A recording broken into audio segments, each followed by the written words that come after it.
Mu gihe Abawadensi babaga ku gice cy'Ubutaliyani cy'imisozi ya Alpes, itsinda ry'abantu bafite kwizera nk'ukwabo ryabaga ku gice cy'Ubufaransa. Bambukiranyaga imisozi ya Alpes iri mu burasirazuba kugeza ku misozi ya Pyrenees iri mu burengerazuba. Bari bafite Bibiliya mu rurimi rwabo, bari abaturage bakunda ubwigenge, gukora ndetse bari abakire. Bari bazwi nk'Abalubigense. Ndetse kimwe n'andi matsinda yari mu Burayi bagumye ku ijambo ry'Imana ndetse barwanya bageragezaga kubashyira munsi y'ibendera rya Roma. Abanyamateka bamwe bemeza neza ko aba bantu iyo bataza kubuzwa gukura, ubugorozi bwakabaye bwaratangiye mu kinyejana cya 13 aho kuba ikinyejana cya 16, kandi ishingiro ryabwo riba ryarabaye mu Bufaransa aho kuba mu Budage. Mu kinyejana cya 13 Papa Innocent wa gatatu niwe wategekaga, nubwo izina rye atari ryo muntu, kuko yagenzuye ubutaka bw'ibihugu by'Uburayi maze yemeza ko aya matsinda nubwo yaba matoya gute yagombaga kurimburwa rwose kugira ngo itorero ririndwe. Yatanze itegeko ryemeraga ko aba bantu bagomba kwicwa aho bari hose. Urugamba rwo kubarwanya rwamenyekanye cyane rwaratangijwe hakoreshejwe indwanyi zo mu majyaruguru y'Ubufaransa. Ubu noneho bwo ntibari bagikeneye kugenda urugendo rurerure bajya muri Palestina, ahubwo ahangaha mu gihugu cyabo bashoboraga kugera ku nyungu bari kugeraho iyo bajya muri Palestina.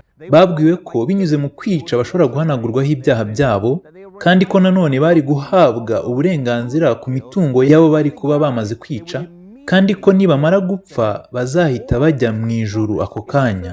Ibi byabemerewe gusa ku minsi 40 bagombaga kumara bakora ku kazi. Ngaho namwe nimutekereze imiterere y'abo bantu baje hano mu majyepfo y'Ubufaransa baje gukora ako kazi. Uko imyaka yagiye ikurikirana kuva mu mwaka w'1209 kugeza mu mwaka w'1229, kumara iyo myaka 20 yose, uru rugamba rwashojwe kuri aba bantu b'Abalubigense bikozwe na Papa Innocent wa gatatu. Byatangiye aba bantu baza bafata umujyi wa Toulouse, maze mu kwezi kwa 7/1209 berekeza mu mujyi wa Béziers. Igihe ingabo zabo zari ziri hafi y'uwo mujyi zimaze kuwugota, abagabo bihutiye cyane guhita nabo babatera mbere y'uko bamara kwisuganya neza.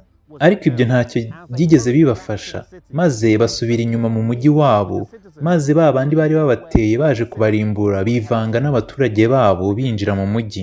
Aha rero hahise haba ikibazo, mbese bari gukora iki? Hari hariho abarwanyi b'Abagatolika bari mu mujyi ndetse bari kumwe n'Abalubigense. Bamaze gusaba amabwiriza Papa, igisubizo cyarabahawe ngo mubice bose, mubice bose, Uwiteka azamenya be.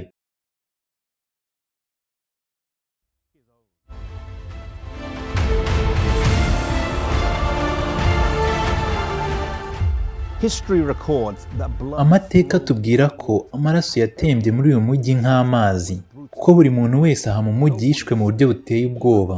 Nta muntu n'umwe wigeze arekwa, ndetse n'abahungiye mu rusengero abo bose barishwe. Abaturage bo muri uwo mujyi muri icyo gihe bari hafi y'ibihumbi 15, ariko kuri uwo munsi wo kwica biteye ubwoba, abanyamateka bavuga yuko hari abantu bagera ku 60,000, kuko abantu bo mu mijyi itandukanye bari baje ahangaha baje gushaka ubuhungiro.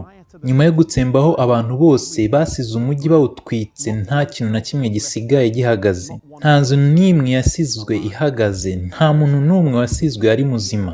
Ndetse n'indi mijyi n'ibirorero byari bizengurutse ahangaha nabyo byahuye n'akaga kamwe n'ako abangaba bahuye nako.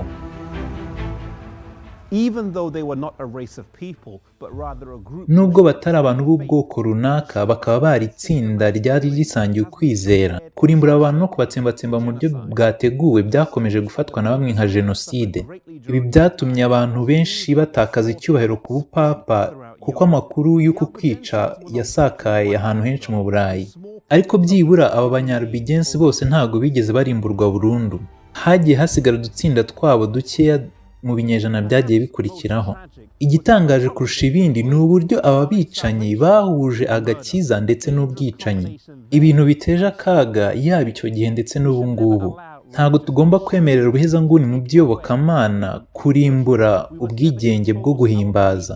Ntago tugomba gutsindagira imyizerere yacu ku bandi, cyangwa se ngo twemere ko abandi baduhatira imyizerere yabo uko yaba ari mizima kose. Nta muntu n'umwe ufite uburenganzira guhatira imyizerere ye uwundi muntu. Kimwe mu bintu Imana yaduhaye ni umudendezo wo kwihitiramo, uburenganzira bwo gukunda Imana tuyigarurira urukundo yadukunze.